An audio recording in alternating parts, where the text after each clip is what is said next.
Comment bien manger? C'est globalement la question qu'on se pose 3 fois par jour, 7 jours par semaine, 52 semaines par an. Et on est perdu. Parce que tout le monde a sa propre définition et même souvent son mot à dire. Bien manger pour sa santé, pour préserver son environnement, pour respecter une démarche éthique ou même encore pour le bien-être animal. Pas étonnant qu'on puisse être perdu au moment de faire ses courses. Nutstalk, c'est le podcast du collectif Inus We Trust qui accueille des agriculteurs, des éleveurs, des sportifs, des experts de la santé et des marques engagées afin de partager leurs meilleurs conseils sur l'alimentation et leur vision de ce qu'est le bien manger. Moi, c'est Mehdi. Chaque semaine, j'accueille mes invités pour vous proposer des discussions brutes et incisives autour des manières de produire, transformer, soigner ou consommer, nous permettant de vivre pleinement chaque instant. Et ce, le plus longtemps possible. Bonne écoute!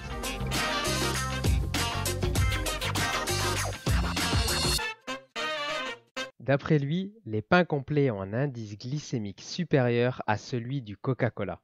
Il a redéfini la boulangerie traditionnelle en combinant savoir-faire ancestral et technologie moderne. Adriano Farano, ancien journaliste, s'est attaqué aux problématiques du pain. Les transformations industrielles ont altéré notre alimentation, rendant le pain plus nocif qu'autrefois. Face à l'industrialisation et à l'ultra-transformation des aliments, Adriano a choisi une approche permettant de réduire l'indice glycémique du pain, le rendant plus digeste. Cela donne non seulement un pain délicieux, mais aussi bénéfique pour la santé. Il est riche en nutriments, faible en indice glycémique et source de fibres alimentaires essentielles. Dans ce dernier épisode de Nutstalk, Adriano partage tous ses secrets pour créer des pains qui font du bien, moins inflammatoires, plus sains et nutritifs.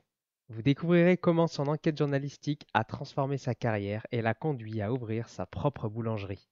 N'oublie pas de t'abonner. Bonne écoute. Alors aujourd'hui, chers auditeurs, on va parler du pain, mais de pas n'importe quel pain. On va parler d'un pain qui fait du bien, un pain digeste avec un indice glycémique bas. Et pour ça, je suis avec Adriano Farano. Bonjour Adriano, comment est-ce que ça va aujourd'hui? Salut Mehdi, ça va super bien. Avec du bon pain, ça va toujours bien. Eh bien écoute, avant de rentrer un peu plus dans le détail, est-ce que tu peux nous dire déjà qui tu es et puis nous raconter un petit peu ton parcours? Bien sûr, je suis un ancien journaliste amoureux de pain. J'ai commencé à faire du pain comme beaucoup de gens, peut-être pendant le confinement, sauf que moi, ça remonte à 2016. Et j'adorais tester de nouvelles farines, des nouveaux levains. Et puis, ce qui s'est passé, c'est qu'il y avait plein de gens qui me disaient: «Adriano, surtout pas de pain, ça fait grossir. Je suis intolérant au gluten, je suis diabétique, côlon irritable», toute une liste comme ça à chaque fois. Je prenais des notes et je me disais: «Tiens, c'est quand même bizarre». Et bah oui, mais et je comprenais pas. Et petit à petit, j'ai eu un peu un déclic et je me suis dit: «Je vais quand même essayer d'y voir plus clair».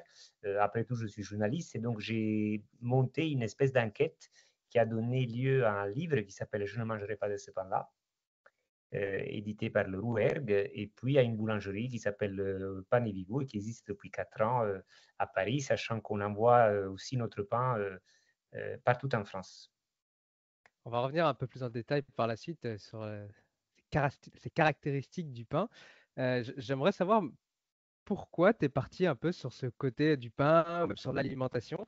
Est-ce il y a quelque chose qui t'animait ou à la base déjà dans ton travail de journaliste, tu étais déjà journaliste sur l'alimentation ou totalement autre chose? Totalement différent. J'ai été spécialisé sur les questions européennes, en réalité.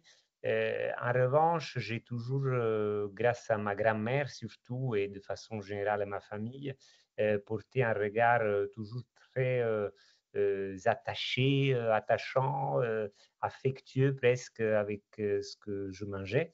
Je viens d'une petite ville, dans le sud de l'Italie qui s'appelle les Cava dei Tirreni, au début de la côte amalfitaine.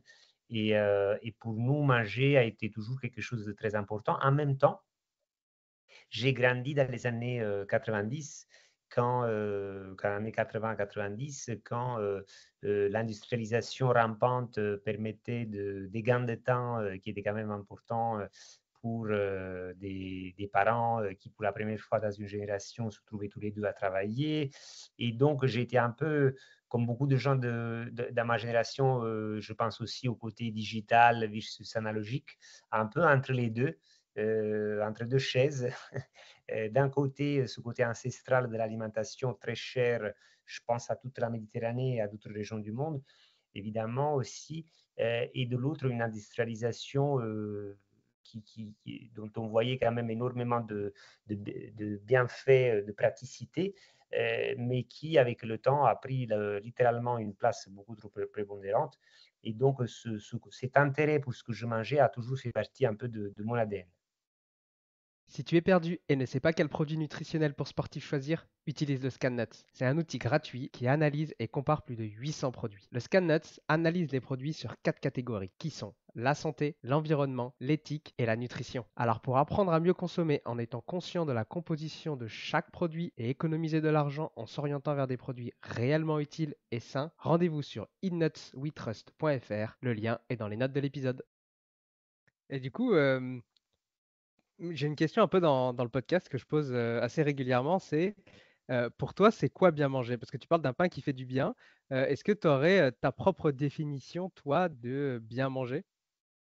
Alors, bien manger, je pense déjà, il faut que ça soit en phase avec notre culture et notre identité. Ça, c'est fondamental. On ne va pas manger des choses juste parce qu'elles sont meilleures pour la santé. Après, numéro 2, il faut que ce qu'on mange, quoi qu'il arrive, au moins, ne nous enflamme pas. Donc c'est ce qu'on appelle le manger, inflammatoire. Et donc moi, ma réponse aujourd'hui, c'est, ce qu'on appelle, désormais avec, Serena Pavoni qui est, la co-autrice d'un livre qui va sortir, à la rentrée, dont je n'ai jamais parlé, donc c'est un peu le scoop, qui va s'appeler Manger néolithique. Et pour nous, c'est comme ça qu'on aimerait bien résumer les choses, c'est qu'il faut manger néolithique, c'est-à-dire revenir aux sources de notre culture. Le néolithique, c'est la période où l'homme s'est sédentarisé, a commencé l'agriculture, a commencé l'élevage, et donc il y a des merveilles qui sont nées, notamment grâce à la fermentation, comme le pain, comme le vin, comme le fromage. Et aujourd'hui, ce n'est pas un hasard si ces trois aliments que je viens de citer se sont souvent pointés du doigt comme des choses surtout qu'il ne faudrait pas manger. Le pain en particulier, sujet qu'on connaît beaucoup. Et ben nous, on dit non, il ne faut pas revenir au paléolithique, à la période où l'homme était chasseur-cueilleur et se nourrissait que de gibier et de quelques graines, peut-être de nuts, hein, mais que manger que ça. Mais il faudrait plutôt assumer notre histoire d'hommes et de femmes du néolithique, mais du vrai néolithique, c'est-à-dire pas les produits céréaliers, laitiers, etc., ils ont été transformés par l'industrialisation, mais en essayant de revenir aux sources de cette période incroyable dans l'histoire de l'homme, à condition d'en respecter les véritables principes dans une démarche d'authenticité et de cohérence par rapport à notre histoire. Oui, peut-être des produits un peu plus bruts, comme tu as dit, moins. Oui, Alors, transformés, la problématique, c'est pas la transformation, c'est vraiment l'ultra transformation oui, qui, là, vient complètement dénaturer les matrices alimentaires des produits. Et là, on se retrouve exactement. avec des produits vraiment néfastes. On en parle d'ailleurs dans l'épisode numéro 36 avec Kelly Frank, qui est spécialisée dans l'ultra transformation. Chers auditeurs, si ça vous intéresse, c'est le podcast numéro 36. Et bah, du coup, tu connais sans doute l'échelle Nova des aliments au niveau de la transformation qui prend en compte donc le degré de transformation. Le pain, souvent, il est dans les produits transformés, donc le numéro 3. Est-ce que Mais on juste, tu peux expliquer un petit peu ce que c'est pour les auditeurs, ceux qui ne sont pas familiarisés avec cette échelle Nova, juste dans les grandes lignes, à quoi ça correspond? Bien sûr, bien sûr. Donc, c'est une échelle qui est très intéressante parce que, en gros, ce qu'elle fait, c'est que, elle va prendre en compte, le degré de transformation, d'un produit alimentaire, et donc ce degré de transformation, va, donner donc, 4 niveaux de cette échelle Nova. 4 niveaux qui permettent d'une certaine façon de pouvoir avoir le groupe A, donc c'est les aliments non transformés ou transformés de façon minimale, donc par exemple des graines, des fruits, etc. Les aliments ensuite qui sont des ingrédients culinaires transformés, donc par exemple les huiles, le beurre, le sucre, le sel. Après, vous avez le groupe 3, c'est les aliments transformés. Et après, vous avez le groupe 4 avec tout ce qui est ultra transformé. Alors, ce qui est intéressant, c'est que le pain, d'habitude, il va être plutôt dans le groupe 3, sauf que aujourd'hui, on se rend compte que pour qu'un pain soit vraiment peu transformé, finalement, il faut qu'il soit fermenté exclusivement au levain naturel.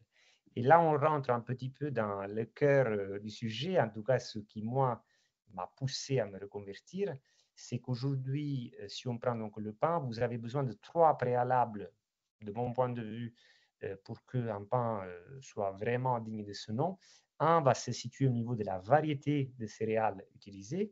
Le deuxième, c'est au niveau du mode de mouture, donc justement comment il est transformé. Et puis le troisième, peut-être le plus important, c'est au niveau du mode de fermentation.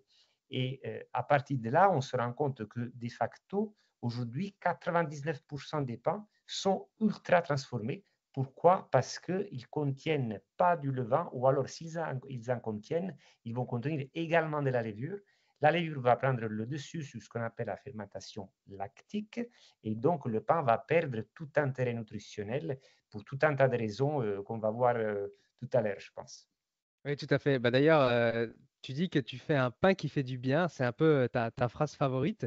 Mais qu'est-ce que ça signifie? Est-ce qu'on peut rentrer un petit peu plus du coup dans le détail? Bien sûr, bien sûr. Alors, donc, un pain qui fait du bien, je dirais, c'est tout d'abord un pain qui nous fait du bien en tant qu'être humain, au niveau de notre histoire, de notre culture, de notre identité.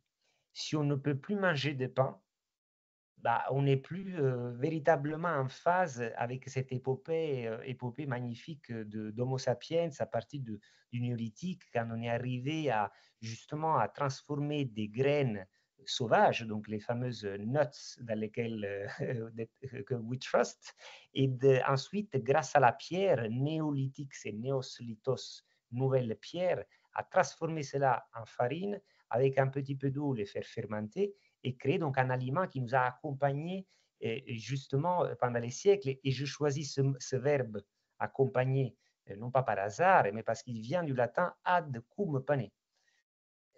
Alors déjà, ça c'est l'objectif numéro un qui est pour moi un objectif culturel. Ensuite, concrètement, un pain qui fait du bien, c'est numéro un pain qui va être anti-inflammatoire, donc dont le gluten va pouvoir se digérer, déjà se prédigérer au niveau de la fermentation, et ensuite se digérer sans entrave. Numéro 2, un pain qui ne va pas faire monter la glycémie, donc avec un indice glycémique faible. Et troisièmement, un pain qui va être source de nutriments. Par exemple, notre pain, il va contenir presque autant de fer que la viande rouge, et 7 fois et demi plus que de magnésium qu'un pain complet normal. Est-ce que tu peux nous, vu que tu as fait un petit peu toute l'historique du pain, avec ton livre, tu parles pas mal de l'évolution du pain à travers les âges. Est-ce que tu peux nous faire, pas toute l'histoire, mais un rapide un peu résumé de bah, comment, avant le pain, du coup, tu disais qui était mieux, on est arrivé à un pain vraiment néfaste aujourd'hui? Oui, alors, grosso modo, vous avez 3 phases dans l'histoire de l'humanité. Donc, pour ce qui est du pain, au début, le pain n'était pas levé. C'était donc l'homme était tombé un peu par hasard sur le blé. Il avait trouvé qu'en le pilant dans un pilon un peu comme un pesto et en mettant un peu d'eau, on pouvait faire une pâte qui allait coller, qui allait tenir ensemble. C'est ce qu'on appelle aujourd'hui le gluten. Et, après, il a cuit cette pâte et il s'est rendu compte que c'était pas mal. Il a commencé très vite d'ailleurs à mettre des herbes dedans, à créer des recettes et tout. Sauf qu'il devait quand même avoir un petit peu mal au ventre. D'ailleurs, on le retrouve aussi, il y a cette momie qu'on a retrouvée entre l'Autriche et l'Italie qui s'appelait Otzi. C'était un homme il y a 5000 ans qui a été pratiquement parfaitement conservé, même s'il est il y a 5000 ans, parce qu'il était enseveli, il était resté enseveli sous la neige. et ben, on a retrouvé qu'il avait un peu d'intolérance au gluten. C'est marrant. Donc, qu'est-ce qui se passe? C'est qu'à un moment donné, sans doute par hasard, l'homme a découvert la fermentation. Peut-être qu'il y avait un bout comme ça de pâte qui était resté quelque part. Et à partir de là, il s'est dit, ça donne des bonnes odeurs, peut-être on va le cuire, etc. Et là, vous avez donc la deuxième phase pendant laquelle le pain est levé. Et cette phase, évidemment, non seulement au niveau de la fermentation, c'était du levain naturel, du pur levain, on dirait aujourd'hui, mais en plus, c'était sans doute des variétés anciennes, parce que c'est tout ce qu'on connaissait à l'époque dans le bassin méditerranéen, et qui étaient donc moulues à la mêle de pierre. Donc, c'est les trois éléments, les trois aspects dont je te parlais tout à l'heure. Donc, variété ancienne, mêle de pierre, fermentation naturelle. Après, qu'est-ce qui s'est passé? À commencer par la révolution industrielle, il y a eu une industrialisation du pain. Ce pain, donc, au lieu d'être basé sur une fermentation par levain, était basé sur une fermentation par levure. C'est quoi la levure? La levure de boulanger. Donc, ce n'est pas la levure chimique, hein, c'est la levure de boulanger. Vous avez en gros un micro-organisme qui s'appelle la Saccharomyces cerevisiae. Le Saccharomyces cerevisiae est contenu dans l'écume de la bière. Donc, cerevisier, ça vient de cervoise.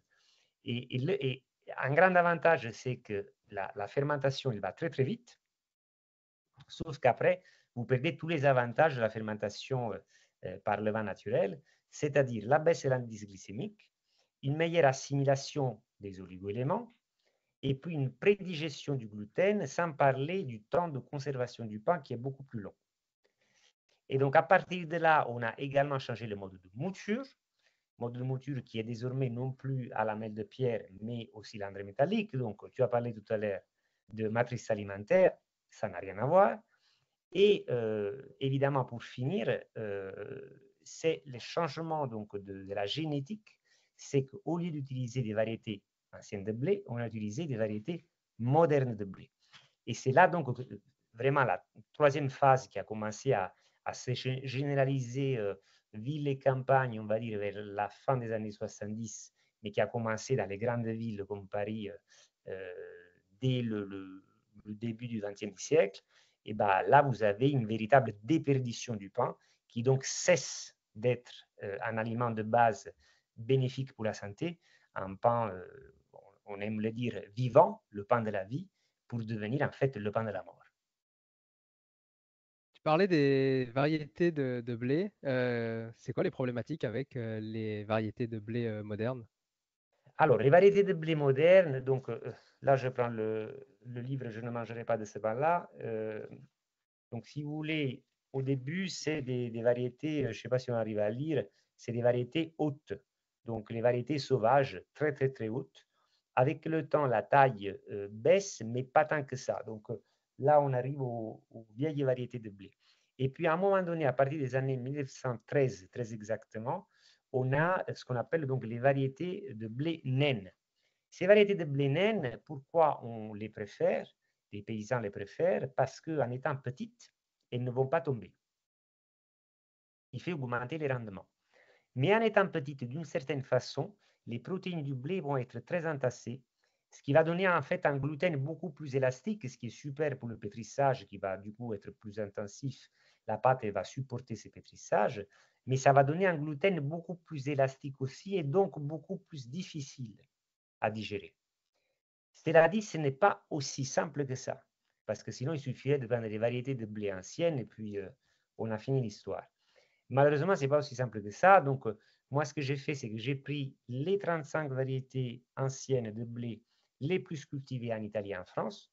Je me suis assis avec une chercheuse spécialiste de sujet et on s'est dit, bon, bah, alors, lesquelles vont être vraiment intéressantes pour qu'on puisse les tester et trouver, in fine, la variété de blé qui donne le meilleur pain, celui qui va faire le plus de bien.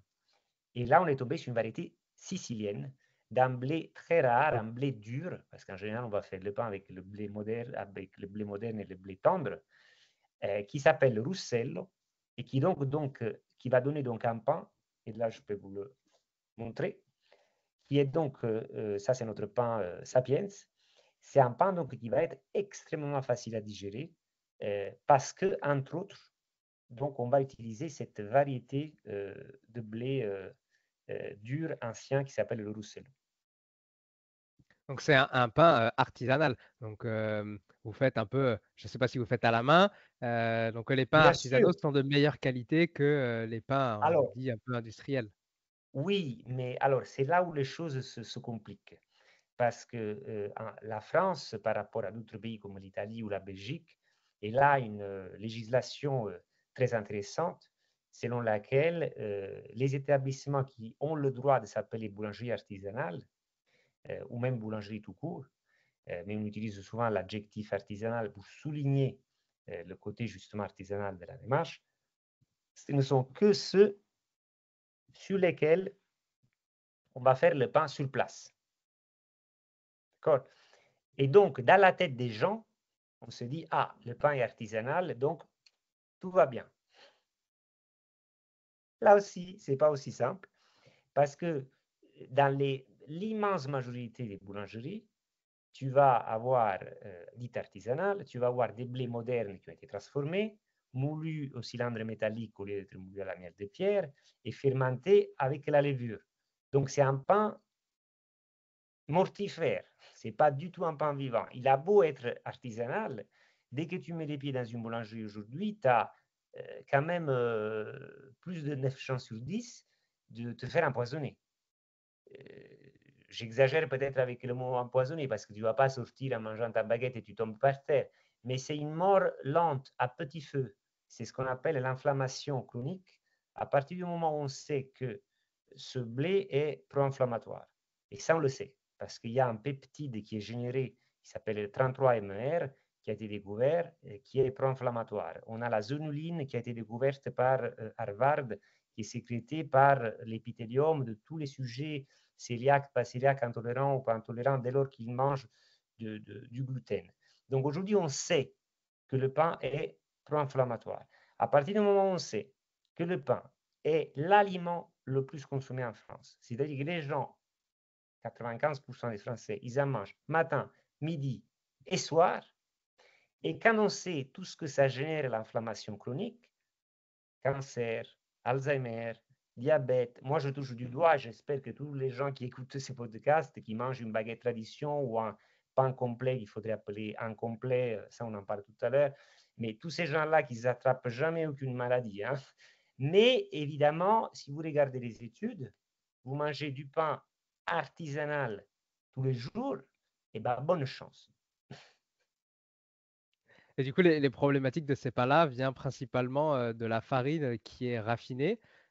Du coup, tu as aussi le levain. Est-ce que tu peux nous expliquer un peu ces problématiques-là et Au niveau du levain, Ben, même au niveau des farines, parce que du coup, la farine, parce que tu as dit baguette et après tu as dit farine complet, incomplet.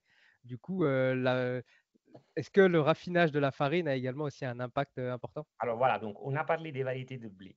Donc après, le blé devient farine. Alors là, vous avez la, donc le blé, c'est trois choses. C'est le son, ça c'est la partie périphérique. Ensuite, la partie blanche, c'est l'amande farineuse. Et après, vous avez le germe de blé. D'accord?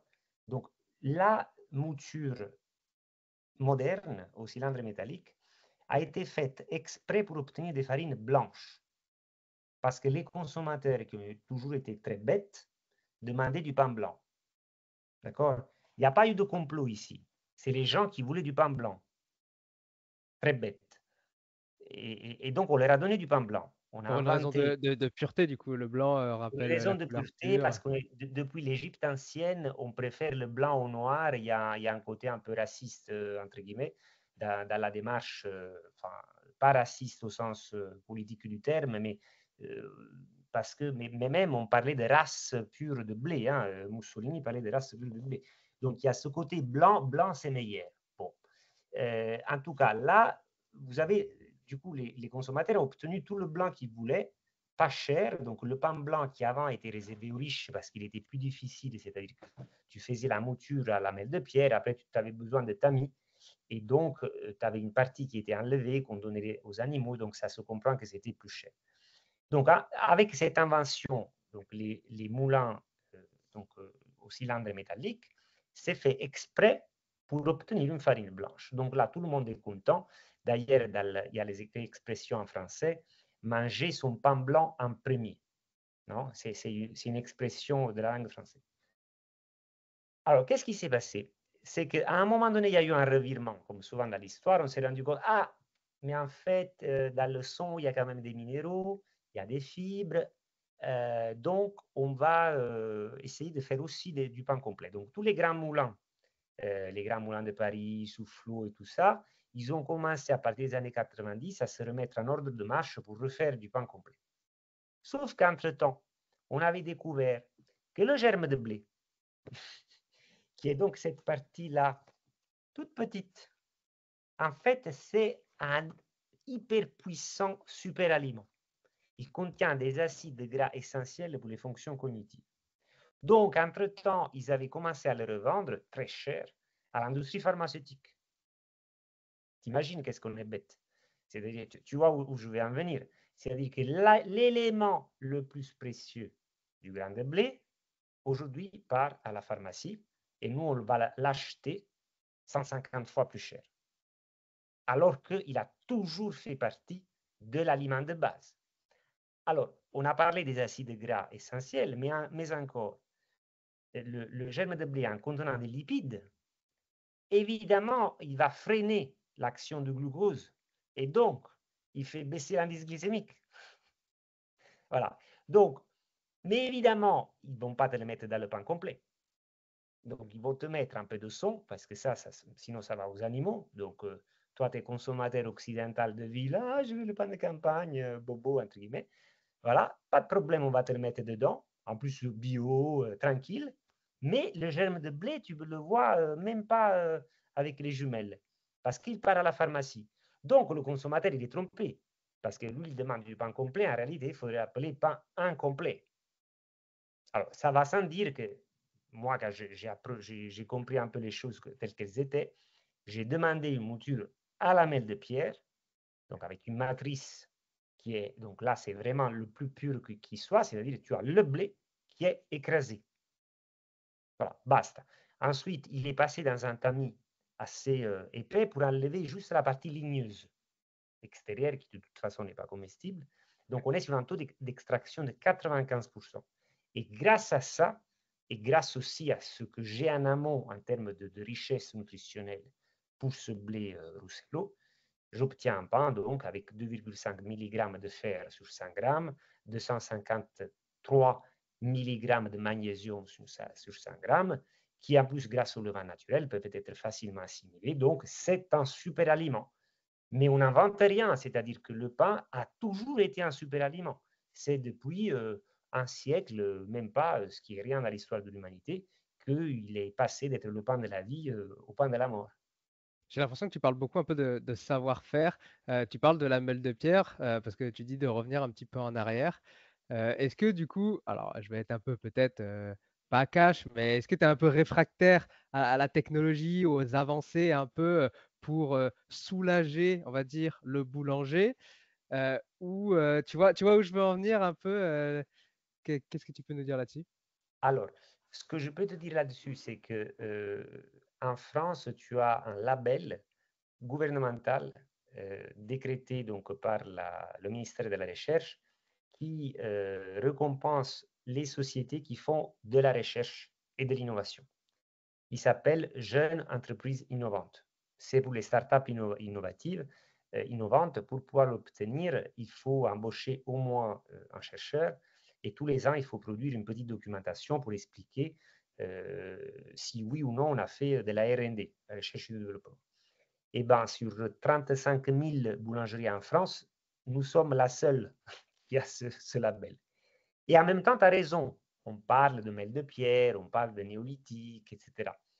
Mais tout ça, c'est pour la bonne cause. C'est-à-dire que nous, ce qu'on veut faire, on veut innover en se servant du passé. Donc, par exemple, là, ce qu'on va faire, on va être la première boulangerie en France à recevoir une bourse CIFRE.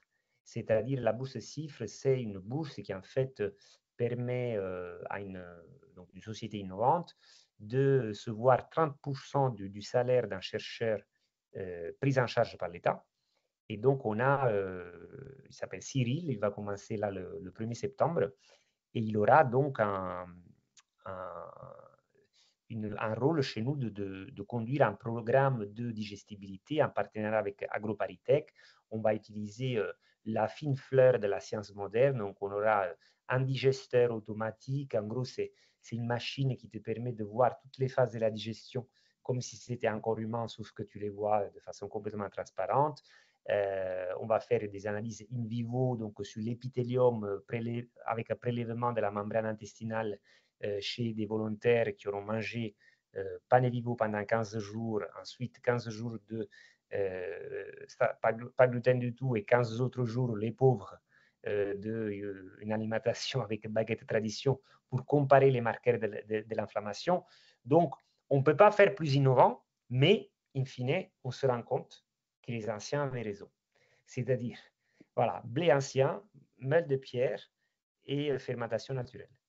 Ouais, ce que tu veux dire, c'est que tu n'es pas contre l'innovation, mais tu es pour l'innovation dans le sens de la santé pour les consommateurs et pas dans le sens de l'industrie. Le but est de faire le plus d'argent. Enfin, ou du moins, si j'ai bien compris. De l'efficacité, de la rapidité, exactement. Parce que, par exemple, pour te donner juste des datas comme ça très vite, les blés que nous, on a, on parle donc de rendement, c'est entre 1 et 2 tonnes et demie par hectare.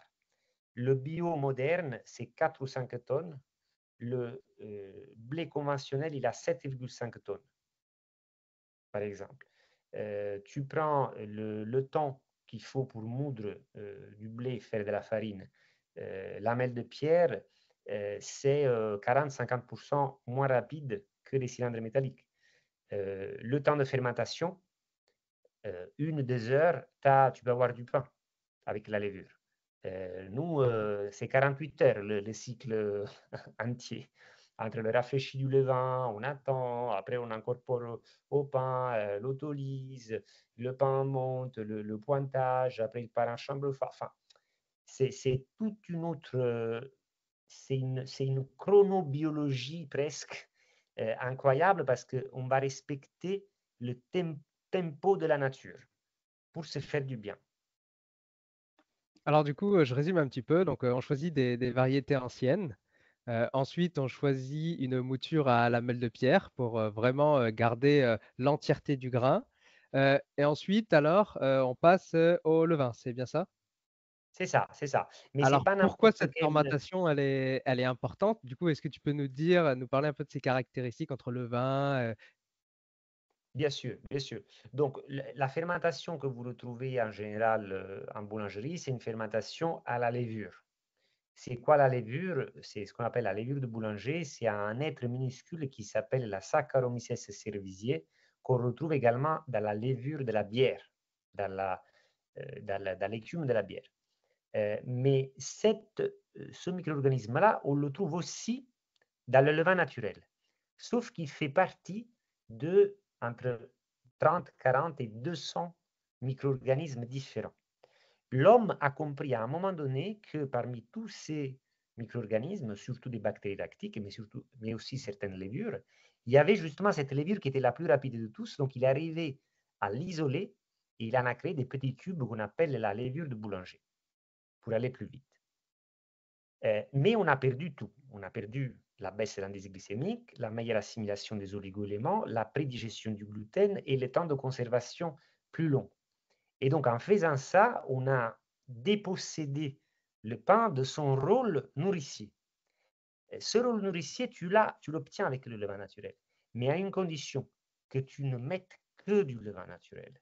Et c'est là où c'est hyper tricky pour les consommateurs aujourd'hui, c'est que, oyez, depuis les années 70, on ne demande plus au CAP boulanger, aux jeunes boulangers, de savoir faire du pain au levain naturel, uniquement. C'est-à-dire que si on leur demande du pain au levain, c'est du pain au levain, oui, mais aussi avec la levure pour aller plus vite, pour stabiliser, dit-on. Sauf qu'à force de stabiliser et de standardiser, on tue la biodiversité parce qu'au lieu d'avoir entre 30, 40 jusqu'à 200 micro-organismes différents qui sont certes très difficiles à faire travailler entre eux, mais qui seuls peuvent nous donner cette biodiversité qu'on observe chez eux pour retrouver après au niveau de la diversité de notre microbiote et de notre santé de façon générale et de notre digestion, on va préférer donc une espèce de monoculture d'un seul micro-organisme et donc on sacrifie sur l'autel de l'efficacité tous les bienfaits de la fermentation naturelle. Moi, je garde un peu en compte des boulangeries que je connais qui travaillent que avec du levain naturel. Et donc, à Paris, elles se comptent sur les doigts d'une main. Il y en a 2500. Voilà. Et je parlais tout à l'heure, on fait partie d'une association qui regroupe des boulangers et d'autres professionnels, d'autres artisans. Donc, il me parlait de la région Rhône-Alpes. Eux, ils en comptaient la région Rhône-Alpes entre 7 et 10. Donc, Sur toute la région.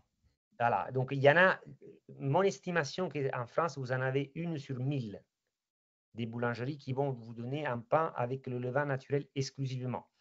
Et ça se comprend parce que c'est plus enseigné dans les écoles de boulangerie depuis les années 70. Donc, comment voulez-vous qu'il y en ait plus? Tous ces gens-là, déjà, chapeau, c'est des héros qu'ils arrivent à sortir un pain parce que c'est pas facile. Hein. Donc, pour moi, un pain qui n'est pas fabriqué, fermenté exclusivement au levain naturel, encore une fois, ce n'est pas un pain de la vie, c'est un pain de la mort. Il faudrait l'interdire purement et simplement. Et je ne parle que du dernier des trois préconditions.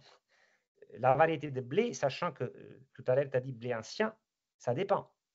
Tous les blés anciens ne sont pas faits de la même façon. Donc, moi, au contraire, tu vois, par rapport à ce que tu disais, par rapport aux éléments ancestraux, etc., au contraire, moi, j'en appelle au pouvoir public pour qu'ils aident les boulangers avec des véritables analyses nutritionnelles sur le gluten, sur la fermentation, sur l'indice glycémique, pour que les consommateurs puissent savoir est-ce qu'ils sont en train de manger un pain qui donne la vie ou ils sont en train de manger un pain qui donne la mort. Et puisque c'est l'aliment le plus consommé dans ce pays, pour moi, il serait grand temps qu'on puisse enfin sortir du Moyen Âge dans lequel on est aujourd'hui. C'est un véritable Moyen Âge, c'est l'âge de la pierre, mais sans la mouture à la mêle de pierre, parce qu'en gros, on nous prend pour des imbéciles. Ouais, je comprends, ouais.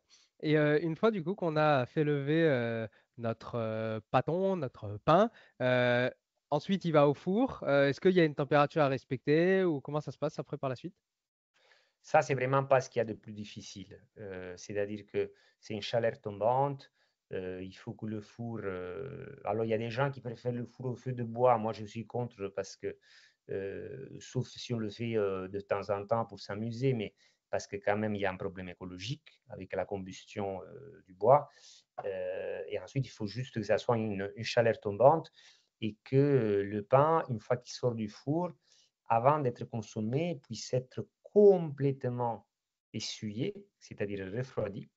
Il y a un phénomène de rétrogradation des amidons qui est hyper important pour que l'indice glycémique soit maîtrisé et pour que ça ne crée pas des gonflements au niveau du ventre. Donc, et aujourd'hui, malheureusement, on va dans le sens inverse, c'est-à-dire que plus ça va, plus vous avez des boulangeries qui vont faire 2, 3, 4, 5, 6, 7, 8 fournées par jour pour que les gens puissent avoir toujours du pain chaud sorti du four. Ce qui est complètement à l'inverse de ce qui s'est connu. Moi, je connais par exemple des histoires dans le sud de l'Italie où c'était péché de manger le pain le jour même. Le pain, il se gardait un mois, il fallait surtout pas le manger le jour même. Il fallait savoir Oui, nous attendre. on cherche une baguette bien croustillante, C'est bien ça. aérée. Voilà, voilà. On veut tout de suite et au lieu de respecter le cycle de la vie, le cycle des saisons, le cycle de la fermentation, et ben, en fait, on finit par se faire du mal à nous et à notre civilisation, à notre culture, parce qu'on va finalement à l'encontre de tout ce qu'on a connu pendant des périodes ancestrales. Alors, tu as parlé du gluten. Le gluten, ça fait beaucoup débat aujourd'hui. Tu as aussi effectué des tests, il me semble, sur ton pain, à contrario avec d'autres pains, également des tests de glycémie. Est-ce que tu peux nous raconter un peu tout ça? Oui, oui, tout à fait. Donc, ce travail de recherche, donc nous, on a la chance d'avoir une responsable de la recherche de la nutrition chez nous, avec qui donc je signe le livre qui va sortir le 19 septembre, Manger néolithique. Et donc, avec Serena, on a fait plusieurs analyses, plusieurs questionnaires. Alors, ce qui est très intéressant, c'est un questionnaire de digestibilité qu'on a lancé il y a un an et demi. Et dans ce questionnaire, on a reçu 450 réponses et on a jusqu'à maintenant pas trouvé une seule personne qui ne parvenait pas à bien digérer notre pain. Alors que 49% des pains qui étaient consommés par ces mêmes personnes qui n'étaient pas des pains panivivaux, ils avaient donc un inconfort intestinal. En même temps, c'est logique parce que quand on voit les études et quand on voit notamment les travaux du docteur Fasano à la Harvard Medical School, on se rend compte qu'il existe désormais pour la consommation de gluten moderne surtout, mais pas que, toute une panoplie de symptômes à la fois intestinaux et extra-intestinaux. Parce que tu sais très bien que l'intestin est notre deuxième cerveau. C'est-à-dire qu'au niveau de notre intestin, par exemple, on dénombre autant de neurones que dans le cerveau d'un chien. Et donc, tous les procédés d'inflammation qui peuvent se placer, notamment quand l'inflammation devient chronique, c'est-à-dire répétée dans le temps, et qui mieux que le pain peut donner, à partir du moment où c'est un aliment de base récurrent, des phénomènes d'inflammation chronique, et ben là, tu as un impact certain sur donc l'équilibre cérébral qui peut se manifester par des symptômes dans le court terme, type brouillard mental, fatigue, stress, irascibilité, ou alors dans le long terme, qui peuvent aller jusqu'à la dépression, voire les maladies, dans certains cas, neurodégénératives.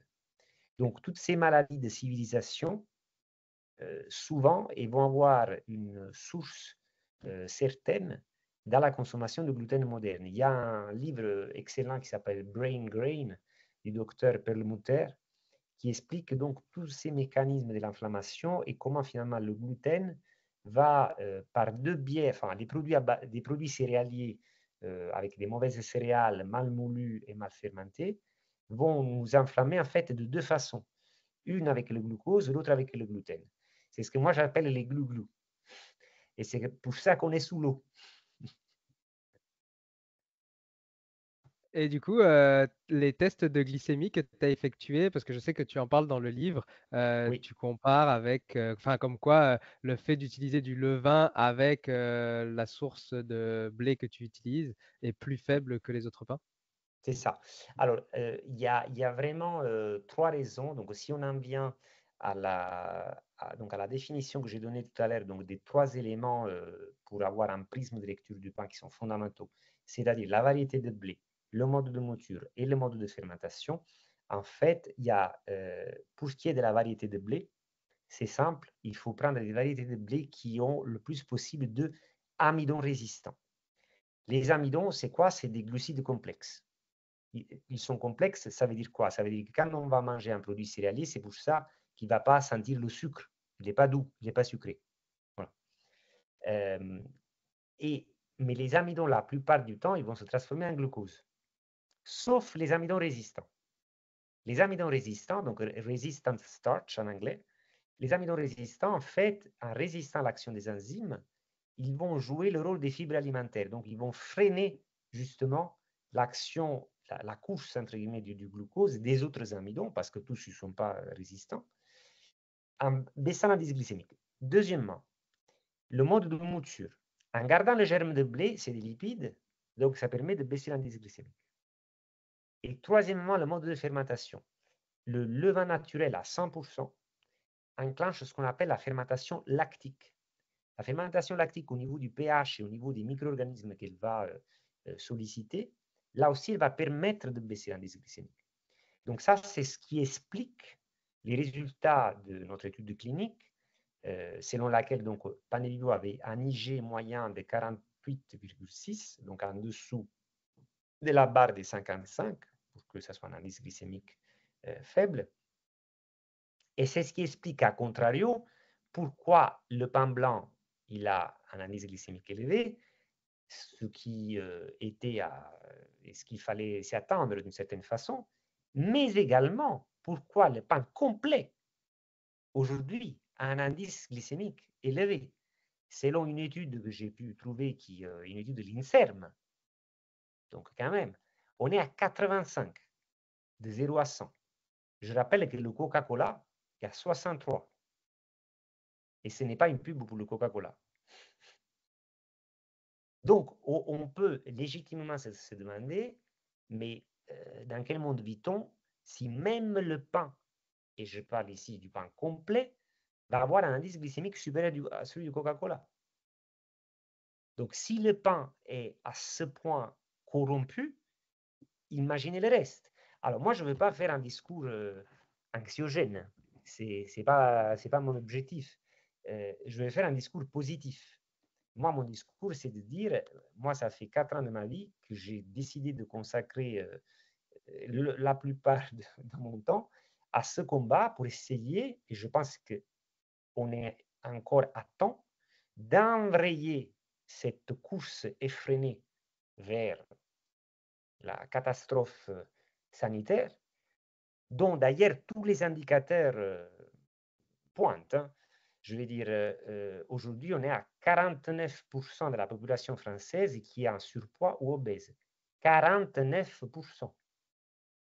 49%. On était à 35% il y a 20 ans.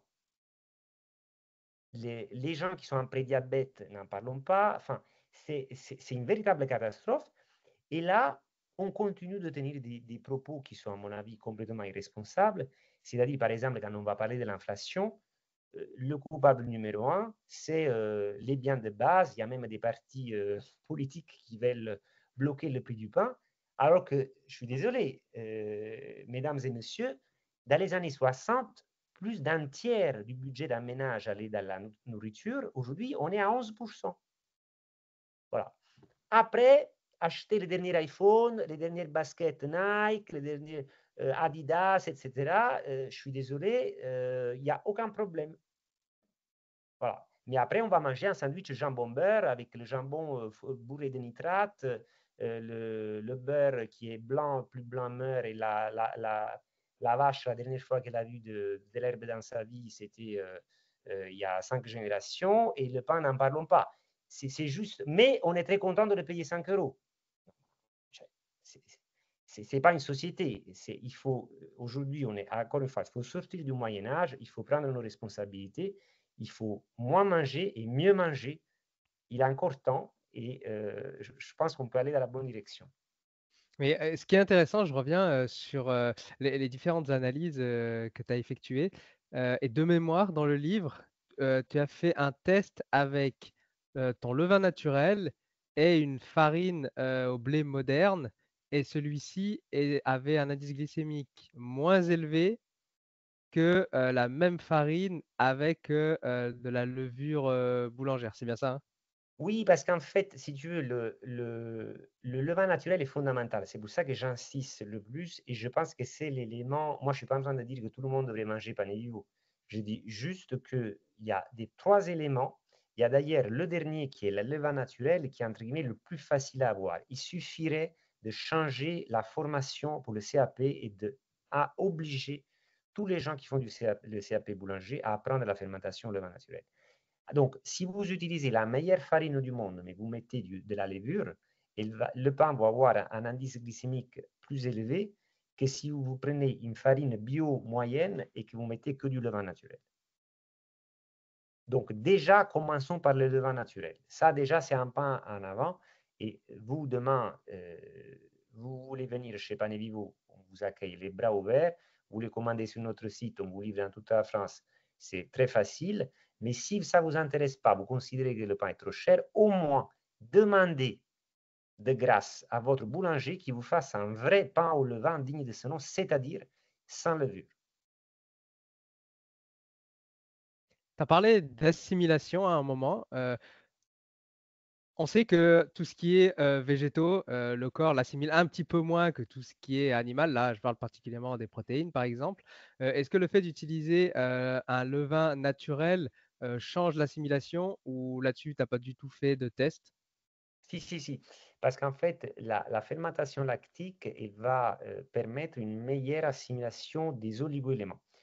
Tous les oligoéléments, y compris le fer. Voilà. Nous connaissons une nutritionniste très médiatique d'ailleurs, qui a son cabinet à la République à Paris, s'appelle Alexandra Ression, qui désormais est très claire là-dessus. Toutes les femmes, surtout des femmes qui viennent la consulter parce qu'elles sont anémiques, et souvent elles sont végétariennes, donc évidemment ça n'aide pas, et ben, ces personnes-là, elle va leur prescrire de manger 100 grammes de pain de vivo.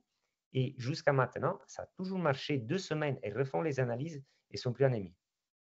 Après, le fer reste un fer non héménique, je suppose, mais Oui, qui est peut-être plus assimilable que dans un autre aliment. Du coup, c'est vraiment grâce au levain. c'est ça. D'accord, très bien. Euh, je vais poser la question, mais bon, je connais déjà la réponse. Au niveau des additifs, je suppose que chez Panivivo, on n'en met pas du tout, quoi. Zéro, zéro. Voilà. Alors, ce qu'il faut savoir, c'est que très peu de boulangers vont, peut-être 10-20%, grand maximum, vont rajouter des additifs. L'additif qui est, je parle des boulangers artisanaux, évidemment. Alors, l'additif qu'on peut utiliser à la rigueur chez les boulangers artisanaux, c'est un seul, c'est le gluten vital. En même temps, c'est celui qui a le plus de pouvoir pro-inflammatoire. Donc, c'est un des plus dangereux. Le gluten vital, c'est quoi? C'est une poudre de gluten. C'est-à-dire qu'on va considérer que déjà que le gluten qui se forme de façon naturelle dans les variétés de blé modernes et qui est extrêmement élastique et qui est extrêmement visqueux, ne l'est pas suffisamment. Et donc, on va rajouter par paresse, d'une certaine façon, du gluten en plus pour que ça aille plus vite au niveau du pétrissage. Nous, évidemment, on fait utilisation aucun additif. Euh, mais ce qu'il faut savoir, c'est que souvent, le boulanger qui va dire ah non, mais moi je travaille bien, etc., en fait, il est en bonne foi, sauf qu'il ne sait pas que souvent, on aura ajouté des additifs. Il y en a jusqu'à 14 autorisés pour le pain courant et 6 autorisés pour le pain de tradition française. 6. Alors, parmi les additifs les plus utilisés, il y a les alpha-amylases et les xylanases. Ça peut paraître des noms un peu bizarres, en fait, c'est des enzymes. Sauf que ce pas des enzymes qui se forment naturellement, c'est des enzymes, enfin, normalement, ils devraient se former naturellement, sauf que par esprit d'efficacité, on va les ajouter comme des additifs. Et quand est-ce qu'ils se créent? C'est les enzymes les plus belles, d'une certaine façon. Ils se créent avec l'autolyse. L'autolyse, c'est quoi? C'est eau, farine, basta. Tu attends une demi-heure. Tu fais la pâte et tu laisses la nature opérer. Sans mettre d'agent levant, donc sans levain, sans levure, sans rien, sans sel. Et c'est là que la magie s'opère parce qu'en fait, ces enzymes vont commencer à prédigérer le gluten et vont aussi faciliter après la, la, le pétrissage. Et bah, souvent, ils sont rajoutés dans la farine, ce qui est très dommage. On va parler un petit peu de traçabilité des ingrédients. Est-ce que pour toi, le fait d'avoir vraiment une traçabilité 100% transparente permet d'améliorer la qualité du pain? Bien sûr. Donc aujourd'hui, parmi les grandes arnaques qu'il y a, c'est, on en a parlé, le faux pain au levain, là où vous avez du levain mélangé avec la levure, vous perdez tous les bienfaits nutritionnels. Vous avez les pains complets qu'il faudrait appeler pains incomplets.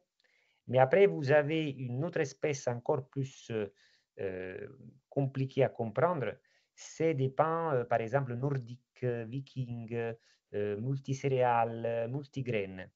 Alors ça, c'est les plus vicieux, parce qu'en fait, ils vont projeter une image de pain healthy, alors que c'est tout le contraire. Pourquoi c'est tout le contraire? Pour un problème de traçabilité. C'est-à-dire que dès lors qu'un ingrédient est en dessous de 5%, pas besoin de mettre l'origine. Donc, vous vous retrouvez, vous, en tant que boulanger, vous avez la facilité, ce qu'on appelle les mix de farine. C'est comme quand tu veux faire un gâteau au chocolat et au lieu d'acheter tous les ingrédients, tu achètes le sachet, tu rajoutes le lait et tu as fini l'histoire. Et ben là, c'est pareil pour tous ces pains au nom souvent abscons. Pour savoir ce qui se passe, c'est très simple. Il faut demander la liste des ingrédients et il faut savoir d'où ils viennent. Alors, les boulangers qui vendent des pains avec des graines, par exemple, alors encore une fois, on est en plein dans le sujet, dans le nom de, de l'émission, Nuts with Trust, ces fameux nuts, ces fameux, par exemple, s'il y a des oléagineux ou alors s'il y a des graines, encore pire, il faut demander d'où ça vient. Alors, s'il ne le sait pas, bah, c'est très simple. Mais ils vont le savoir dans 1% des cas. Grand maximum, grand maximum. La plupart des fois, c'est des filières de graines qui sont souvent douteuses. Il faut savoir qu'en 2019, il y a eu un énorme scandale avec la filière bio du sésame indien, qui était contaminée à l'oxyde d'éthylène, un fongicide tellement puissant que si une femme consommait ce pain avec ses graines de sésame tous les jours, elle devenait très certainement infertile parce que ça tue toute vie. Ça faisait même partie, c'était l'ingrédient de base du gaz moutarde, qui était l'arme chimique préférée pendant la Première Guerre mondiale. On n'en a pas parlé, mais tu as parlé à l'instant de bio. La farine, enfin la variété de blé que tu utilises est biologique. Pour toi, c'est important? Bien sûr, bien sûr. C'est très important parce que le label bio est le seul label qui, au niveau français comme européen, obéit au même cahier des charges et à des vérifications très importantes. Donc moi, je me méfie toujours de tous ceux qui disent ah c'est pas bio parce que ça coûte cher, mais moi je travaille bien, etc. Parce que en vrai, ça coûte pas si cher que ça et que il faut le faire, point. Après, bio, c'est important, mais c'est nécessaire, mais c'est pas suffisant. Voilà. C'est nécessaire, ça veut dire qu'il faut absolument que tout pain que vous consommez, surtout si c'est un pain complet, il puisse être bio. Pourquoi? Parce que complet, il va avoir le son. Donc, le son, c'est la partie du grain de blé qui est en première ligne par rapport à la contamination avec des pesticides.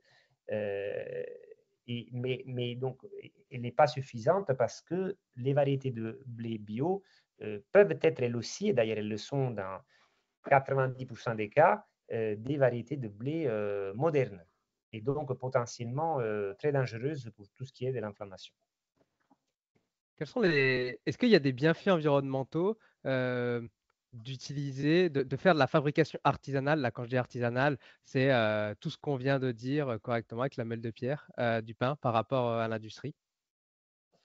Oui, parce que les variétés de blé anciennes, elles n'ont pas besoin de pesticides, elles n'ont pas besoin non plus de désherbants parce qu'elles sont hautes. Donc, elles s'en fichent s'il y a des mauvaises herbes parce qu'elles vont Moi, j'ai jamais vu une mauvaise herbe dans un champ de blé ancien. Par contre, j'en ai vu quelques-unes dans les champs de blé, enfin, qui dépassaient, si tu veux, la taille. Il y en avait plein en bas, il y avait des coquelicots, du mélilo, du fenouil, il y avait tout. Mais en fait, les blés anciens sont beaucoup plus hauts, donc il n'y a pas besoin. Donc, il y a une démarche aussi qui est écologique là-dedans, bien sûr.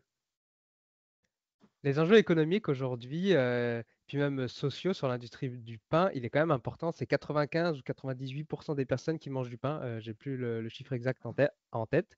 Mais le prix du coup d'un bon pain, d'un pain qui fait du bien, eh ben, il est peut-être pas à la portée de tous. Comment, de ton point de vue, on pourrait faire pour que les personnes fassent de meilleurs choix ou que le prix peut-être descende? Est-ce qu'il y aurait des solutions à apporter? Alors, bien sûr, donc, on peut toujours améliorer les choses. Après, ce qu'il faut déjà, c'est que chaque personne puisse décider en son âme et conscience quelle est la part de son budget qu'il veut consacrer à l'alimentation. Voilà. Il ne faut pas raisonner toujours en se disant je vais payer moins cher, je vais payer moins cher, je vais payer moins cher, parce que sinon on ne peut pas bien se nourrir, tout simplement. Donc, à partir de là, ce qui est important de comprendre, c'est les différentes variables. C'est-à-dire que si vous achetez un pain qui est, par exemple, un pain bio, complet, aux graines, euh, voilà, donc ça peut vous paraître quelque chose de très healthy. Vous le payez, par exemple, à Paris, au moins 10 euros. entre 10 et, dans certains cas, 18-20 €. OK, le kilo, hein. Donc, par exemple, en petit trou, souvent, ils sont tout moches, comme des parallélépipèdes, des trucs carrés comme ça. Voilà. Bon. Donc, euh, vous payez un pain comme ça. En fait, vous êtes en train de vous faire avoir. Parce que complet, très souvent, c'est pas moulu à la mêle de pierre. Enfin, demandez, mais ils ne seront même pas. Voilà. Le blé bio, mais dans les trois quarts des cas, ça va être un blé moderne. Et puis la fermentation, c'est hyper rare de trouver du levain naturel. Donc, moi, mon pain, et je parle aussi de celui d'autres confrères, hein, c'est toujours supérieur à 10 € le kilo, des gens qui, pour moi, travaillent bien. Et je vous ai dit, il y en a peut-être 4 ou 5 à Paris, malheureusement. Euh, mais au moins, vous êtes sûr de ne pas vous faire arnaquer parce qu'on va être sur des variétés anciennes de blé. Alors, dans notre cas, la seule variété vraiment dont le gluten se dégrade complètement, sur une mouture à la mêle de pierre et sur un levain naturel exclusivement. Et pour toutes les raisons qu'on vient d'évoquer, là, pour le coup, vous êtes en train de payer peut-être par jour, parce qu'on consomme 100 grammes par jour, vous êtes en train de payer entre 1 € et 1,50 € par personne par jour. Alors, il y a des parties de la population française qui ne peuvent pas se permettre de payer 1 € ou 1,50 € par jour par personne. Je respecte ça. Je te vois dubitatif. Ah, mais Mais comme tu dis, c'est toujours un choix, en fait, que comme tu l'as dit. Moi, je veux rien étaler ou quoi que ce soit, mais je pense que c'est faisable. Oui, peut-être qu'à côté, on va pas manger du gâteau tous les jours. Enfin, je dis des conneries, mais je pense que c'est faisable pour la majorité, voire potentiellement tout le monde. Alors peut-être pas les étudiants qui, eux, ont peut-être moins de moyens, mais pour la grande majorité des personnes, même pour la personne au SMIC, et je pense savoir ce que je dis, je pense que c'est faisable. Mais bien sûr, c'est faisable, tu vois. Si on revient, par exemple, juste sur les consommations alimentaires, donc là-dedans, je mets les boissons, tu vois. Si, par exemple, on commençait à couper un peu dans les bières ou dans la consommation alcoolique, si on commençait, par exemple, à se dire que peut-être 5-6 € pour un latte chez Starbucks, c'est un peu cher payé, surtout quand on achète un ou deux ou trois ou quatre par semaine. Si peut-être les dernières baskets, on ne les achetait pas. Peut-être 1 €, 1,50 € par jour pour le pain, on arrive à les trouver. Tu vois, moi, c'est comme ça que je pense. Encore une fois, il y a des gens, où, parce que je les connais, où vraiment ils ne peuvent pas se le permettre. Alors, nous, ce qu'on fait dans nos boutiques, c'est qu'en fait, on a créé un prix de la veille pour le pain où on fait moins 25%. On a créé un prix de l'avant-veille pour le pain où on fait moins 30%. Et on a créé un prix qui s'appelle trop bon à griller entre 3 et 5 jours, qui a moins 50%. Et celui-là, par exemple, c'est quand même un bon deal. C'est-à-dire, notre pain, il est à 7,80 € le kilo. C'est-à-dire que voilà, c'est quand même un très bon deal. Donc, nous, on essaie de faire le maximum. À la fin de la fin, on a une marge rikiki. L'année dernière, c'était 5%. Donc, c'est-à-dire que sur un pain que je vends 15 €, je mets dans la poche soit 50 centimes. Donc, c'est presque du bénévolat. Et alors là, on se dit, bon, il y a quand même une quadrature du cercle à trouver. Nous, on est en toute âme et conscience, on est en train de jouer le jeu et de faire notre rôle. C'est après à chacun et à chacune de décider, leur âme et conscience, la place qu'ils veulent donner à l'alimentation dans les régimes alimentaires. Tout à fait. Si les personnes, elles veulent faire leur propre pain chez elles, Oui, très bien. où est-ce qu'on peut trouver bah, de cette farine de qualité, de la farine de blé ancien? Parce que je suppose qu'on n'en trouve pas en supermarché. Est-ce que toi, tu as des recommandations? Alors, il y a des biocoop. Nous, par exemple, à Paris, on peut en trouver dans des biocoop des farines de blé ancien. Il vaut mieux des farines de blé dur ancien que de blé tendre ancien. Donc, par exemple, le Corazan. Le Corazan va contenir, parce que nous, on l'a analysé, quand même du gluten et qui ne se dégrade pas, mais c'est 10 fois meilleur par rapport à l'autre. Et puis, n'oubliez pas ce que je disais tout à l'heure, même avec la meilleure farine du monde, si vous oubliez la fermentation naturelle au levain et uniquement au levain, et ben, vous n'aurez pas des bons effets pour la santé. Donc, je dirais déjà commencer par maîtriser la fermentation au levain et ensuite aller chercher des farines qui puissent être moulues à la mêle de pierre, très important, et de variétés anciennes, si possible dures, anciens de blé. Comment est-ce qu'on fait un bon levain? Alors, avec beaucoup d'amour et avec beaucoup de temps. Ouais, j'ai vu que tu donnais un nom à tes levains. C'est ça. Donc, le nôtre s'appelle Viviana. D'ailleurs, si vous achetez du pain chez nous, vous venez avec un petit bocal, mais il faut venir à la boulangerie au 20 rue Albert Thomas dans le 10e. On peut vous en offrir un petit peu si vous venez le matin quand les boulangers sont là. Et du coup, comment on peut en faire partir, enfin en démarrer à la maison? Du coup, il vaut mieux quand même une farine au blé ancien pour pouvoir démarrer un bon levain?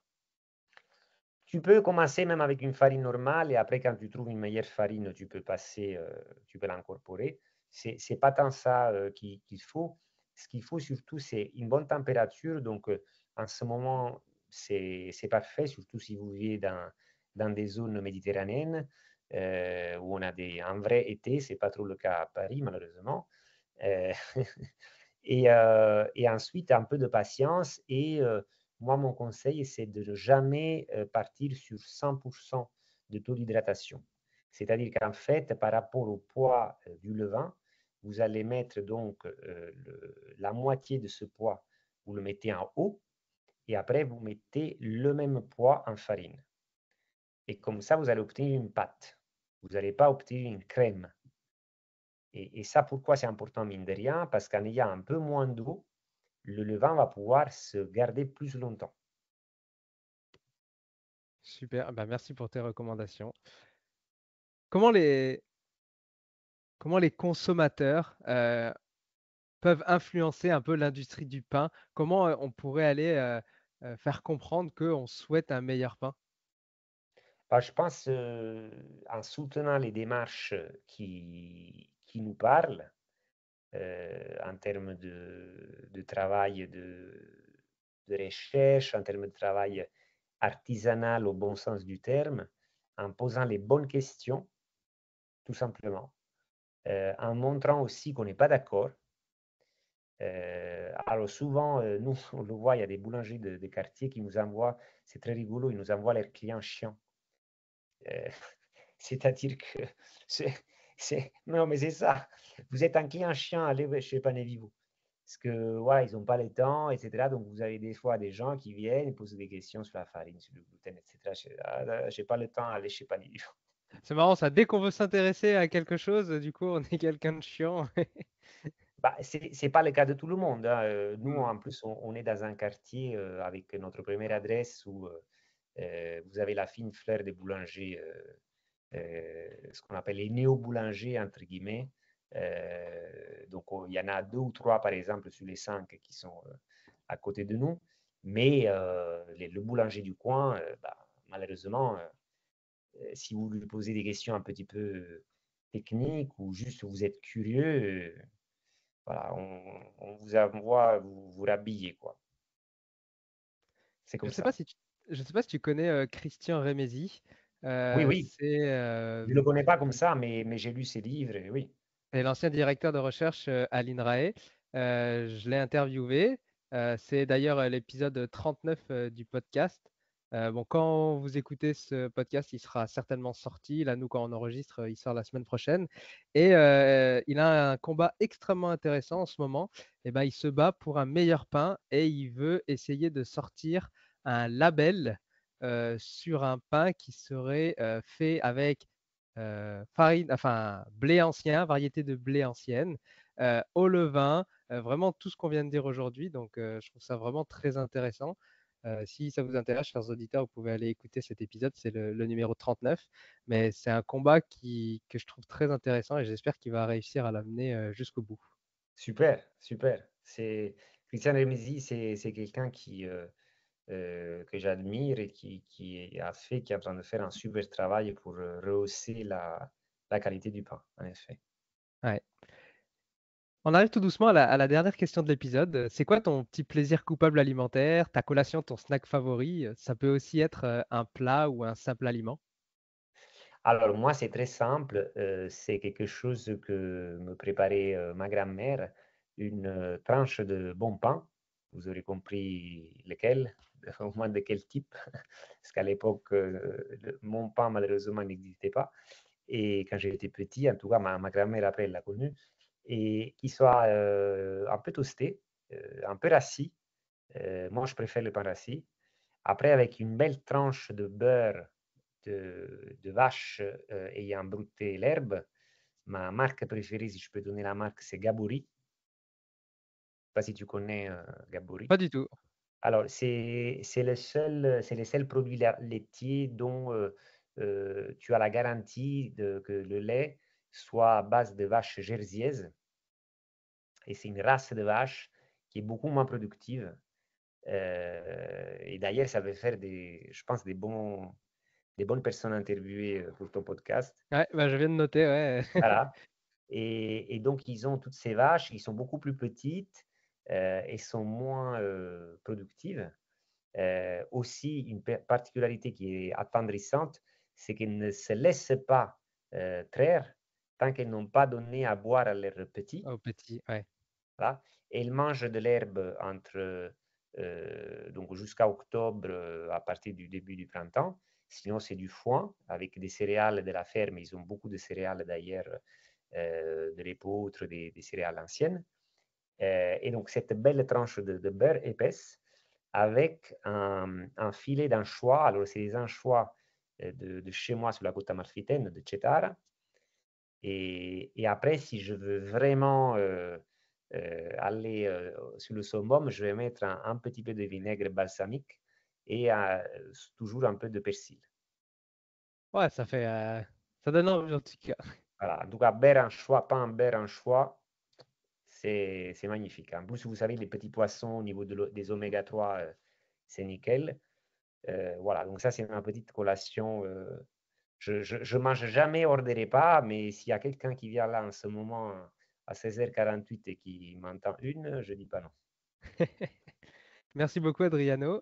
Je t'en Si on prie. veut un petit peu plus de Pane Vivo, un petit peu plus d'Adriano, où est-ce qu'on peut te retrouver? Bah alors, moi, j'aime bien partager un peu mes trouvailles, celles de l'équipe de recherche sur Instagram. Donc, je fais des petites vidéos comme ça. Même si Instagram, ça va très vite, il faudrait qu'on ait une chaîne YouTube pour pouvoir bien expliquer les choses. Voilà. Et j'écris ce livre, donc je ne mangerai pas de ce pain-là, aux éditions du Rouergue. Il y en a un deuxième qui est sorti qui s'appelle Le pain rassis, 10 façons de le préparer. Et il y en a un troisième qui va sortir donc le 19 septembre chez Ulmer, qui va s'appeler Manger néolithique. Et pour ce qui est du pain, nous avons des adresses à Paris et nous expédions également le pain par Chronofresh. À Paris, on est dans le 10e, dans le 20e, où on vient de transformer l'endroit dans un coffee shop, en plus de vendre du pain, qui est d'ailleurs le seul coffee shop qui sert du lait Gaburi. Donc tu peux boire un cappuccino sans avoir mal au ventre, c'est possible. Chez Pani Vivo, le Coffee Lab, ça s'appelle, ça vient d'ouvrir. Et ensuite, on est dans le 16e à Passy et rue du Bac. On fait également les marchés de la place Monge vendredi, dimanche, et de Port-Royal le samedi. Et si on n'est pas à Paris, on envoie ce pain par Chronofresh.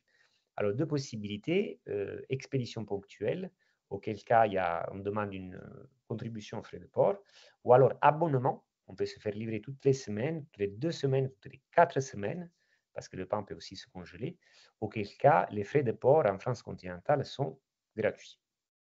Ouais, ça c'est vraiment bien. Et du coup, le pain est fait la veille et du coup, il est envoyé directement le lendemain. Enfin, on reçoit vraiment un pain frais ou quasiment frais, comme s'il avait été fait. Bah, comme tu as dit, hein, il est juste reposé, donc c'est l'idéal en fait.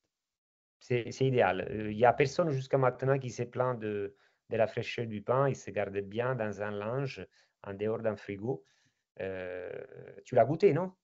Oui, eh ben, nous on l'a goûté avec un jambon de Parme et un petit peu de fromage de chez nous de Savoie. Enfin voilà, c'était vraiment un régal. Là, on peut vraiment rien dire. il sent hyper bon, il est ultra moelleux. Enfin, non, vraiment, il y a rien à dire en tout cas. C'est gentil, c'est gentil. Effectivement, le pain se garde longtemps et puis ça permet de, notamment pour les personnes qui n'ont pas une boulangerie à côté qui travaille selon tous ces principes d'emblée anti-inflammatoire, du mouton à la mêle de pierre, dans pur levain naturel, de pouvoir avoir toujours du bon pain chez soi sans avoir voilà, à sortir à la boulangerie tous les jours. Ce qui permet aussi, souvent, on m'a fait la remarque de certains abonnés, en fait, de prendre sa voiture moins souvent. Parce que des fois, on pourrait nous rétorquer, ah, mais l'environnement, etc., vous envoyez le pain, c'est pas écolo. En fait, euh, déjà, plus de la moitié de la flotte de Chronofresh, ce sont des véhicules électriques. Et puis, deuxièmement, en fait, quand le chauffeur vient chez vous, vous n'êtes pas le seul dans sa tournée. Donc, évidemment, tout est organisé, chronométré à la seconde près pour que ça il y ait le plus possible de gens pour le moins possible de temps. Et puis surtout, en fait, c'est ce que m'a fait remarquer une abonnée, c'est que souvent les gens prennent leur voiture tous les jours pour aller à la boulangerie. Et parce que le pain ne se garde pas bien en général. Donc, Oui, avoir et du en bon plus, pain, c'est des petits trajets de 2-3 kilomètres, et du coup, c'est ceux qui polluent le plus. Non, de toute manière, enfin, aujourd'hui, il y a des études qui montrent qu'effectivement, la livraison est beaucoup moins, on va dire, enfin beaucoup, est moins émettrice en CO2 que si toutes ces mêmes personnes se déplaçaient effectivement avec leur véhicule. Alors, si en revanche, on va à pied jusqu'à sa boulangerie pour faire 2-3 kilomètres, voilà, c'est le bien sûr, summum parce que on marche, donc on prend le soleil ou du moins la lumière, parce qu'en ce moment le soleil, je ne sais pas trop où il est, c'est très bien. On fait l'aller-retour, on a bien marché, on a acheté notre pain. Là, c'est l'idéal et effectivement, tout il à vaut mieux fait. faire ça. Mais effectivement, la livraison, c'est moins émettrice hein, au niveau C'est du ça. CO2. C'est ça. Euh, on va donner un petit peu, encore un petit peu plus envie à nos auditeurs parce que je sais que tu fais également des pains spéciaux. Alors aujourd'hui, on est le 15 juillet. Quand les auditeurs écouteront cet épisode, on sera peut-être déjà en août, c'est même sûr. Du coup, je ne sais pas si le prochain pain spécial est déjà prévu, mais sinon, est-ce que tu peux nous dire soit le pain actuel, nous expliquer qu'est-ce qu'il a de spécial, ou alors le prochain s'il est déjà un peu dans les Oui, gousses. oui. Alors, beaucoup de gens me demandaient une brioche et moi, j'ai dit mettre des œufs, du lait, du sucre, du beurre, pour moi, ça fait pas de sens. Et en revanche, je peux vous faire une brio, c'est-à-dire une brioche sans chichi. Et donc, la brioche sans chichi, c'est quoi? C'est qu'on enlève tout ça dont on n'a pas besoin et on va remplacer par une seule et unique matière grasse qui est l'huile d'olive. Et cette matière grasse, donc, elle va apporter le moelleux. Ensuite, le côté suave, doux, viande, sucre le plus possible naturel. Donc, on a en ce moment la brio albicocca qui va être aussi au mois d'août. Et la brio albicocca, c'est avec un abricot sec qui va presque caraméliser à la cuisson et du chocolat noir, 72% de cacao. Là aussi, le moins possible inflammatoire parce qu'on a veillé à qu'il n'y ait pas de lécithine de soja. Et donc, le duo chocolat-abricot, je peux te dire que dit que ça marche hyper bien.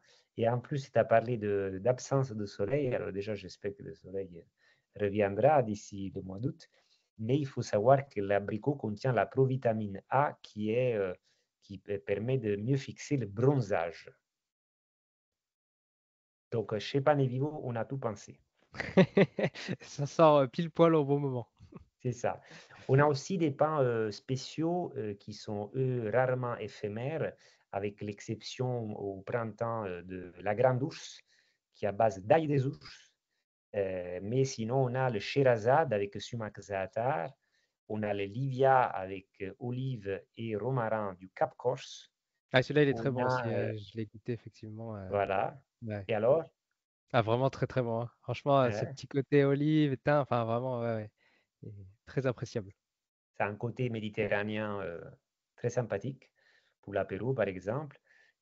Donc, Sherazade, Livia, on fait Esmeralda avec la fleur de fenouil sauvage, un petit côté anisé très subtil. Le Calypso avec l'algue kombu des Côtes d'Armor. Et il faut savoir que sinon, dans tous nos pains, le choix du sel est très important également. On n'en a pas du tout parlé, mais Ouais, c'est vrai. aujourd'hui, il faut savoir que le pain est le vecteur numéro un de la surconsommation de sel. Et nous, dans notre pain, on a mis 70% en moins que la moyenne en France de sel. Et en plus, donc déjà, on peut le faire parce que le blé a beaucoup de goût. Donc, pas besoin d'exaucer de goût supplémentaire en trop grande quantité. Mais en plus, on va choisir donc le meilleur sel qui est le sel de l'île de Ré. Et pourquoi il est le meilleur? Parce qu'il va contenir également des oligoéléments à raison de 5 à 6% de son poids. Super. Eh ben, écoute, je pense que tu vas donner l'eau à la bouche à tous nos auditeurs. Avec plaisir. Je te remercie beaucoup, Adriano. Je mettrai tous les liens, en tout cas, dans les notes de l'épisode pour les Ok. personnes qui sont intéressées, que ce soit le compte Instagram ou le site internet de Panevivo. Donc, Panevivo, panevivo.com, pour les personnes qui seraient intéressées. Je te remercie beaucoup, Adriano, pour toutes tes explications. C'était un épisode extrêmement intéressant. Et puis, ben, je te dis à une prochaine. Je t'en prie, Mehdi. Merci infiniment à toi et à toute l'équipe de In Nuts We Trust. Merci d'avoir écouté jusqu'au bout. Si l'épisode t'a plu, laisse-nous une note 5 étoiles et un commentaire sur ton application de podcast préférée. Ça fait toujours chaud au cœur de recevoir vos retours. Et si tu veux améliorer ton alimentation, mais que tu ne sais pas quel aliment ou complément choisir, rends-toi sur notre comparateur en ligne entièrement gratuit sur innutswetrust.fr. Tu trouveras le lien dans les notes de l'épisode. À bientôt. Maintenant, tu le sais.